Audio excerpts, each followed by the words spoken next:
رسول اللہ صلی اللہ تعالیٰ علیہ وسلم کی مبارک زندگی کے پہلے 5 سال سبحان اللہ گزشتہ جمعہ سیرت النبی صلی اللہ تعالیٰ علیہ وسلم کی بہاریں اس موضوع پر آپ نے گفتگو سماعت کی اور میں نے یہ عرض کیا تھا کہ انشاءاللہ ہم اپنے جمعۃ المبارک کے موضوعات میں مکمل سیرت النبی صلی اللہ تعالیٰ علیہ وسلم اس کو بیان کریں گے۔ تو آج اس کا آغاز کرتے ہوئے رسول اللہ صلی اللہ تعالیٰ علیہ وسلم کی مقدس زندگی کے جو پہلے 5 سال ہیں ان کو سماعت کریں گے۔ ہمارے آقا صلی اللہ تعالیٰ علیہ وسلم کی مقدس زندگی یہ رب ذوالجلال کی قدرتوں کا شاہکار ہے۔ آپ کی زندگی کا ہر لمحہ بڑی عظمتوں اور رفعتوں والا ہے۔ صرف اعلان نبوت کے بعد والی جو زندگی ہے وہی بابرکت نہیں، بلکہ ولادت سے لے کر وصال تک زندگی کا ہر لمحہ یہ برکتوں اور شان والا ہے۔ یہی وجہ ہے کہ خالق کائنات جل جلالہ نے قرآن مجید فرقان حمید میں رسول اللہ صلی اللہ تعالیٰ علیہ وسلم کی پوری زندگی کی قسم اٹھائی۔ سبحان اللہ اللہ فرماتا ہے لعنہ کا محبوب تمہاری عمر کی قسم، پوری عمر کی رب ذوالجلال نے قسم اٹھائی۔ اب یہ قسم اٹھانا یہ اس بات کو واضح کرتا ہے کہ خالق کائنات جل جلالہ نے آپ کی زندگی کو ہر عیب سے پاک رکھا ہے۔ اس زندگی کے ایک لمحے میں بھی عیب نہیں ہے، بلکہ زندگی کا ہر سال کا ہر مہینہ اور ہر مہینے کا ہر ہفتہ، ہر ہفتے کا ہر دن اور ہر دن کا ہر لمحہ اتنی شان والا ہے کہ رب ذوالجلال فرماتا ہے لعنہ کا محبوب مجھے تمہاری پوری زندگی کی قسم۔ سبحان اللہ خالق کائنات جل جلالہ نے رسول اللہ صلی اللہ تعالیٰ علیہ وسلم کی مقدس معطر مطہر زندگی کو وہ عظمتیں تھیں کہ ایک طرف تو آپ کی زندگی رب ذوالجلال کی توحید کی دلیل ہے اور دوسری طرف رسول اللہ صلی اللہ تعالیٰ علیہ وسلم کی مقدس زندگی آپ کی رسالت کی دلیل ہے۔ اس زندگی کا جو سب سے ابتدائی مرحلہ ہے وہ ہمارے آقا صلی اللہ تعالیٰ علیہ وسلم کی مقدس ولادت مبارکہ ہے۔ آپ کی ولادت کے وقت وہ نور چمکا اور ولادت کی گھڑی ایسی سہانی گھڑی ہے کہ جس کے بارے میں میرے امام کہتے ہیں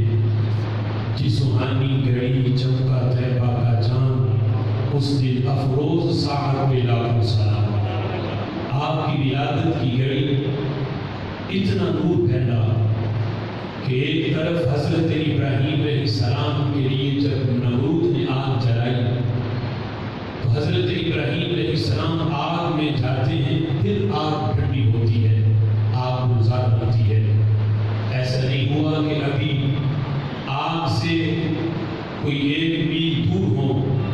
یا آدھا میل دور ہو پھر آگ ٹھنڈی ہوئی ہو، بلکہ آگ میں گئے ہیں پھر آگ گلزار بنی ہے۔ اور دوسری طرف مکہ شریف کے اندر ہمارے آقا صلی اللہ تعالیٰ علیہ وسلم کی ولادت ہوتی ہے۔ ایران کے اندر لگی ہوئی وہ آگ جو ہزاروں سال سے چل رہی تھی، جو نہ ہواؤں سے بجھتی تھی نہ بارش کے پانی سے بجھتی تھی،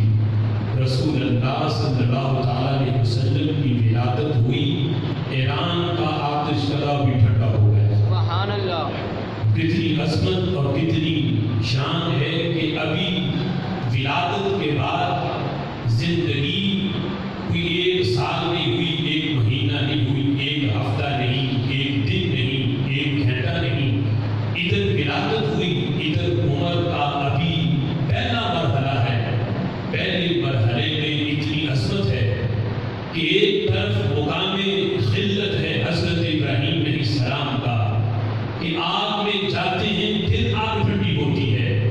ادھر ہمارے آقا علیہ الصلوۃ والسلام کی عمر مبارک کا ابتدائی مرحلہ ہے، ابھی ولادت ہوئی ہے، ولادت کی برکت سے اللہ نے اس آتش فضا کو ٹھنڈا فرما دیا۔ سبحان اللہ۔ اب دیکھو جب ولادت کا ابتدائی مرحلہ اور عمر کا ابھی پہلا مرحلہ، اس میں اللہ نے اتنی عظمتیں رکھی ہیں، جب وہ مرحلہ اتنی شان والا ہے، اللہ قرآن میں فرماتا ہے وَلَلْآخِرَةُ خَيْرٌ لَكَ مِنَ الْأُولَىٰ، محبوب تمہاری ہر آنے والی گھڑی پہلی گھڑی سے بہتر ہے۔ تو عمر کے پہلا مرحلہ جب اتنی شان والا ہے تو سوچو کہ ان کی زندگی کا ایک سال، پھر دوسرا سال، پھر اعلان نبوت جب فرمایا، اس وقت کی زندگی میں اللہ نے ہمارے نبی کو کتنا عروج عطا فرمایا ہوگا۔ نبی مکرم شفیع معظم صلی اللہ تعالی علیہ وسلم کی ولادت باسعادت، اس کے حالات کو بیان کرتے ہوئے آپ کی والدہ محترمہ طیبہ طاہرہ حضرت آمینہ رضی اللہ تعالی عنہا آپ فرماتی ہیں کہ جس وقت رسول اللہ صلی اللہ تعالی علیہ وسلم کی ولادت باسعادت ہوئی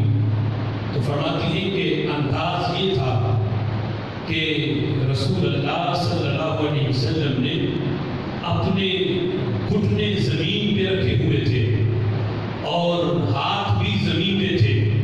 اور یوں ہاتھ کی مٹھیاں بند تھیں جس طرح زمین کے مٹی کو پکڑا ہوا ہو، اور اپنا چہرہ رسول اکرم صلی اللہ تعالی علیہ وسلم نے آسمان کی طرف اٹھایا ہوا تھا۔ یقیناً اس انداز میں کہ گھٹنوں کا زمین پہ ہونا اور زمین کے اوپر ہاتھ رکھنا اور آسمان کی طرف چہرہ اٹھانا، اس ایک ادا کے اندر کروڑ حکمتیں موجود ہیں۔ رسول اکرم صلی اللہ تعالی علیہ وسلم کا اس انداز میں دنیا میں جلوگر ہونا یہ بتا رہا تھا کہ دوسرے بچوں کی ولادت ہوتی ہے تو وہ اتنے بے اختیار ہوتے ہیں کہ اپنے آپ کو وہ سنبھال نہیں سکتے، یہاں تک کہ اپنی گردن بھی ان کی ابھی سیدھی رہ نہیں سکتی، کبھی ادھر گرتے ہیں کبھی ادھر گرتے ہیں، انہیں کسی قسم کا کوئی اختیار نہیں ہوتا۔ رسول اکرم صلی اللہ تعالی علیہ وسلم کا اس انداز میں جلوہ گر ہو کر یہ انداز اپنانا، یہ اس بات کا اعلان تھا کہ رب ذوالجلال نے مجھے بے اختیار نہیں، اللہ نے مجھے با اختیار بنا کے بھیجا ہے۔ سبحان اللہ۔ یہ پہلا مرحلہ، اس میں رسول اکرم صلی اللہ تعالی علیہ وسلم کا یہ انداز اعلان کر رہا تھا، اور پھر آسمان کی طرف چہرہ اٹھانا یہ اس بات کی طرف اشارہ تھا کہ رب ذوالجلال نے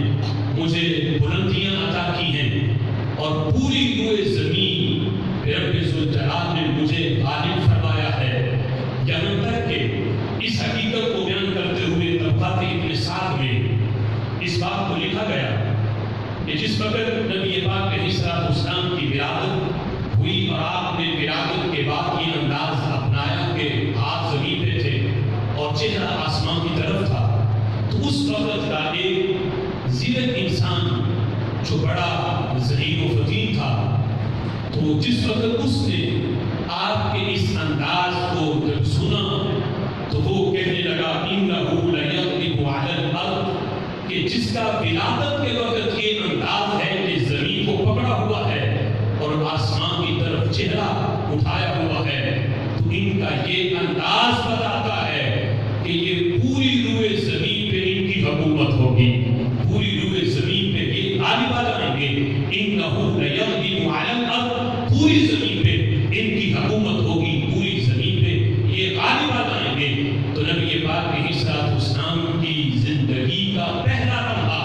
اتنی عظمت والا ہے کہ یہی اعلان کر رہا تھا کہ رب ذوالجلال نے دیگر انبیاء کو بھیجا تو ان کی حکومت ایک بستی تک تھی، ایک علاقے تک تھی، لیکن یہ